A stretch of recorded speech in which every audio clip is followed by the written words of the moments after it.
ఎన్నికల్లో నెల్లూరు జిల్లా రాజకీయాలు ఆసక్తికరంగా మారాయి. గత ఎన్నికల్లో 10కి 10 స్థానాలు వైసీపీ గెలుచుకుంది. కానీ ఈసారి జిల్లాలో పెద్ద ఎత్తున వైసీపీ నేతలు టీడీపీలో చేరారు. దీంతో నెల్లూరు జిల్లా రాజకీయాలు ఇంట్రెస్టింగ్గా మారాయి. నెల్లూరు జిల్లాలో మొత్తం 10 అసెంబ్లీ నియోజకవర్గాలకు గాను 128 మంది నామినేషన్లు దాఖలు చేశారు.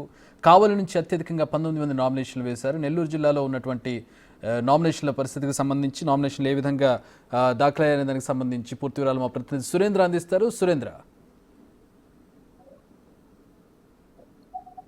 చక్రి, ఆంధ్రప్రదేశ్లో సార్వత్రిక ఎన్నికలు జరుగుతున్న క్రమంలో ఈ రోజుతో నేటి 3 గంటలకి నామినేషన్ ప్రక్రియ అయితే ముగిసింది. అయితే నెల్లూరు జిల్లా వ్యాప్తంగా కూడా ఇటు నెల్లూరు జిల్లాలో ఇటు ఏపీలో ఉన్నటువంటి అన్ని జిల్లాల్లో కంటే నెల్లూరులో జరిగేటువంటి ఎన్నికల్లోనే ఒక ఆసక్తికరంగా అయితే చూస్తున్నారు. ఇక్కడ ఒక కాస్ట్లీ ఎన్నికలు కూడా జరుగుతుందని చెప్పుకోవచ్చు. అయితే నెల్లూరు జిల్లాలో మొత్తం ఉమ్మడి నెల్లూరు జిల్లాకు సంబంధించి మొత్తం 10 నియోజకవర్గాలు ఉన్నాయి. ఈ 10 నియోజకవర్గాలకు సంబంధించి దాదాపుగా 128 మంది అభ్యర్థులు అసెంబ్లీ స్థానానికి నామినేషన్లు దాఖలు చేశారు. ఇందులో కావలి నుంచి ఎక్కువగా నామినేషన్లు దాఖలు చేయడం జరిగింది. 19 నామినేషన్లు దాఖలు చేశారు.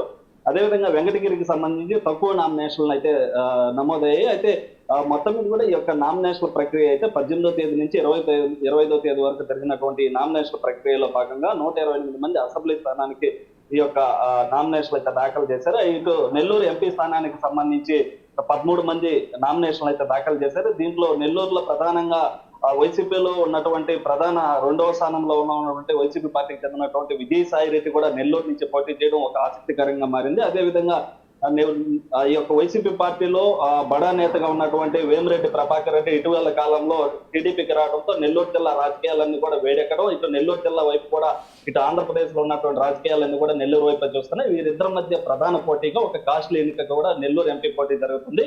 అయితే ముఖ్యంగా ఇటు అసెంబ్లీ స్థానానికి సంబంధించి ఇటు కావలి 10 నియోజకవర్గాల్లో ఉన్నటువంటి ఉమ్మడి నెల్లూరు జిల్లాలో ఉన్నటువంటి ఆ యొక్క 10 నియోజకవర్గాల్లో ఈ 128 అసెంబ్లీ స్థానాలకు గాను రేపు యొక్క స్క్రూటినీ కూడా జరిగిపోతుంది. దీంట్లో దీనికి సంబంధించి 128 అసెంబ్లీ స్థానాలకి ఇటు ఏదైతే ఎంపీ స్థానానికి సంబంధించినటువంటి ఈ యొక్క 13 నామినేషన్లకు సంబంధించి రేపు పరిశీలన జరగబోతుంది. అదేవిధంగా 29వ తేదీ ఆ రోజుల వరకు ఎంతమంది ఈ యొక్క క్యాండిడేట్స్ విత్డ్రాల్ చేసుకుంటారనేది కూడా నెల్లూరు జిల్లా వ్యాప్తంగా కూడా ఒక ఆసక్తికరంగా ఎదురు చూస్తున్నారు. ఎందుకంటే నెల్లూరు జిల్లా రాజకీయాలు ఎప్పుడు కూడా హాట్ గా ఉంటాయి కాబట్టి నెల్లూరు జిల్లా రాజకీయాలపైన కూడా ఎప్పుడు కూడా నెల్లూరు ఇటు ఏపీలో ఉన్నటువంటి రాజకీయ విశ్లేషకులందరూ కూడా దృష్టి ఎక్కువగా పెడుతుంటారు. దాంట్లో భాగంగా నెల్లూరు జిల్లాలో అత్యధికంగా 128 అసెంబ్లీ స్థానాలకు సంబంధించి ఆ నామినేషన్లు దాఖలు చేయడం జరిగింది. ఇటు ఎంపీ స్థానానికి 13 నామినేషన్లు దాఖలు చేయడం జరిగింది. అయితే నెల్లూరులో ఇటు నెల్లూరు సిటీకి సంబంధించి మాజీ మంత్రి నారాయణ కూడా పోటీలో ఉండడం కూడా ఒక విశేషంగా కూడా చెప్పుకోవచ్చు.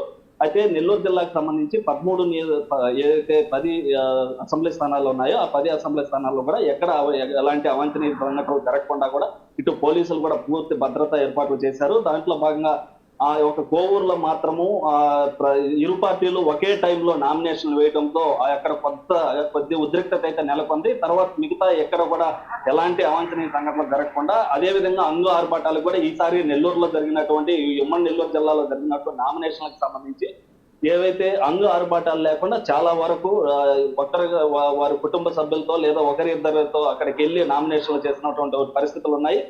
ఒకరిద్దరు తప్ప అంగు ఆర్భాటాలతో ఆ యొక్క నామినేషన్ దాఖలు చేశారు. అయితే నామినేషన్లు దాఖలు చేయడానికి ఎక్కువగా పెద్దగా ఎవరైతే ఆసక్తి చూపినటువంటి పరిస్థితి లేదు. అయితే మొత్తం మీద కూడా ఈ యొక్క రేపు స్క్రూటినీ తర్వాత రేపు 29వ తేదీ ఎంతమంది విత్డ్రాల్ చేస్తారని చెప్పి ఈ యొక్క నెల్లూరుకి సంబంధించి ఉమ్మడి నెల్లూరు జిల్లాలో ఉన్నటువంటి ప్రధానమైన పార్టీలతో పాటు మిగతా వారు ఎవరు ఈ యొక్క పోటీలో ఉంటారన్నది ఒక ఆసక్తికరంగా కూడా ఎదురు చూస్తున్నటువంటి పరిస్థితి నెల్లూరు జిల్లాలో ఉంది. Chakri, right, thanks for the updates Surendra.